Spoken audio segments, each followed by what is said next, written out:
Alors du coup, il faut que je me batte avec mon dossier médical, mon dossier judiciaire. C'est pour ça que ça donne beaucoup de poids aux personnes qui participent à tout ça, parce que du coup, ces institutions, elles sont quand même sérieuses, c'est des quand même donc c'est enfin plus que sérieux, c'est quelque part elles décident. Donc ça donne du poids à des personnes qui te frappent dessus, qui m'humilient, qui me mettent dans une insécurité, mais ça donne du poids aussi, je pense, à des personnes qui participent. Mais moi, comme je l'ai dit déjà à des personnes qui participent à tout ça, faites attention parce que demain ça peut être vous. C'est-à-dire que vous, vous essayez d'avoir enfin, vous voulez avoir le même état d'esprit que des personnes qui agressent, qui vendent des choses illicites, qui tuent, des personnes qui tuent également. Et en acceptant toutes ces choses-là, vous acceptez que dans le futur, eh ben, un jour, ça soit vous. C'est-à-dire qu'un jour, vous pouvez finir victime et vous faire accabler de la même sorte que moi, je me fais accabler. Et c'est pas acceptable. Alors quand j'alourdis, ça alourdit, c'est-à-dire que moi, mon bailleur, il me réclame une somme faraminante, que mon salaire est saisi pour des amendes que je n'ai pas à payer. Pourquoi? Ben, tout simplement parce que je ne les ai pas empêchés de travailler. Je leur demande justement de faire leur travail et je les fais.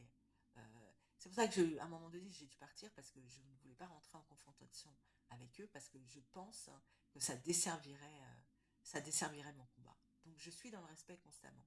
Mais à un moment donné, euh, euh, ils nous poussent à être, enfin moi ils m'ont poussé à être dans le retranchement et je peux pas rentrer, je peux pas m'énerver déjà parce que je suis pas quelqu'un d'agressif en tant que personne, mais ça va desservir mon combat.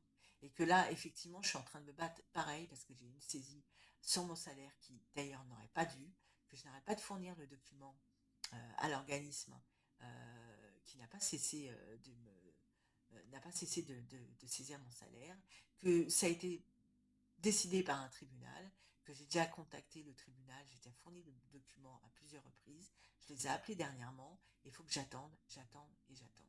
Mais en attendant, euh, moi je suis sans logement, parce que des gens décident, malgré mon état de santé, malgré mon insécurité, malgré parce que les choses se savent, hein, et ben c'est pour ça que tout ça, c'est, pour moi, ça me fait assez halluciner.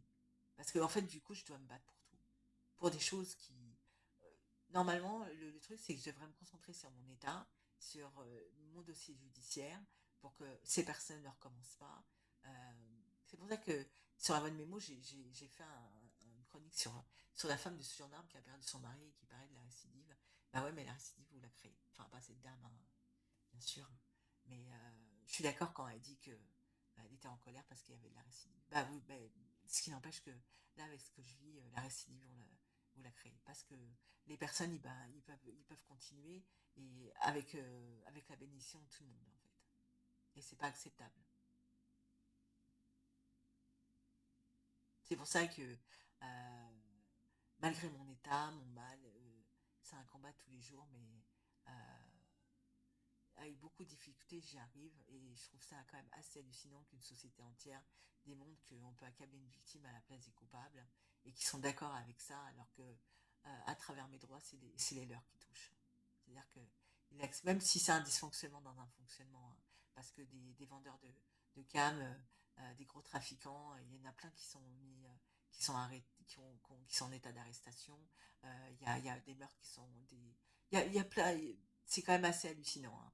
Même s'il y a d'autres choses qui sont quand même hallucinantes, par exemple la plateforme, où c'est au bout de 10 ans, ils arrivent à ce qu'elle soit fermée, c'est hallucinant, cette plateforme de pédocriminalité ou toutes ces choses qui se passaient alors que euh, ils avaient je sais pas combien de procédures derrière eux. Enfin, c'est bon, il y a des choses qui me laissent, qui sont assez hallucinantes, mais des trafiquants de drogue et des meurtriers et tout ce qui s'ensuit, il y en a plein qui finissent en justice, hein. Ça, c'est indéniable. Mais par contre, ce qui est indéniable, c'est que derrière mon dossier, derrière ma personne, enfin, à travers ma personne et mon combat, c'est une volonté. Et je suis en train de tout le temps de me battre contre cette volonté qui, c'est comme un vent, une rafale, on avance, mais avec difficulté. Ben, parce qu'il y a ce vent violent qui est face à nous et on essaye de tenir et d'avancer. Et ben là, c'est pareil. Avancer, je le fais, hein, mais c'est-à-dire que c'est à contre-courant. C'est-à-dire que moi, ma volonté, c'est de réussir à ce que ce dossier judiciaire soit abouti.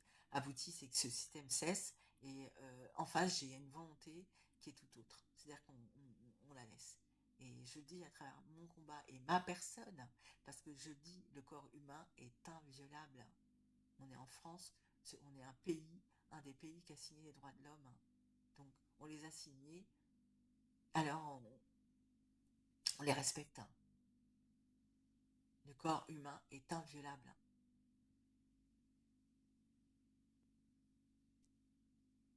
Donc, moi, je suis beaucoup déçue, mais moi, toutes ces choses-là, enfin, l'horizon de ce pays, moi, je l'accepte pas comme ça. C'est-à-dire que les droits fondamentaux doivent être respectés et tout ce que je vis n'est pas acceptable. Et que si on l'accepte aujourd'hui, c'est l'horizon de demain. Moi, je pense profondément et c'est pas acceptable. Et toutes ces généralisations, enfin, ou c'est tout ce qui est véhiculé qui est une généralisation. Parce que, comme je dis, c'est un dysfonctionnement dans un fonctionnement, parce que des personnes qui sont en état d'arrestation, on a plein. Mais vous démontrez que la justice, c'est pour certains et pas pour d'autres. Et pourquoi moi, je ne comprends pas. Et moi, à partir du moment où on m'a pas accepté, on m'a rejeté à l'hôpital, j'ai eu mes amnésies et tout, j'ai eu des crises de démence, hein, à mon domicile, hein, au début, mais oui, parce que c'est un laps de temps très court, mais j'en ai eu, mais à partir de ce moment-là, ça s'est déclenché. C'est pour ça que moi, du coup, avec mon combat et toutes les difficultés et les embûches que je rencontre, je me demande si je suis la première et je me demande si c'est quand même assez hallucinant. C'est pas acceptable. Donc là, j'ai contacté, je fais que ça contacter pour avoir un autre logement parce que je peux pas rester hébergée, c'est pas possible et mais en fait, il faut que je me batte pour tout. On m'en rajoute et on m'en rajoute et on m'en rajoute. Mais finalement, je suis en sécurité, donc je suis, c'est plus évident pour moi de me battre parce qu'au quotidien, c'est compliqué. Donc je les remercie pas d'un côté parce que j'ai plus de logement et qu'on aurait pu faire autrement, c'est-à-dire me mettre ailleurs et plus en sécurité. C'est pour ça que à la limite, moi je veux partir très loin et à la limite j'ai même demandé sur des îles, hein. Comme ça je n'aurais pas à entendre tout ce genre de choses parce que c'est usant, c'est usant et je peux pas réagir à tout moment puisque la plupart du temps quand ils répètent pas mes dires ou ils disent qu'est-ce qu'elle dit ou tous mes propos c'est quand même assez hallucinant quand même.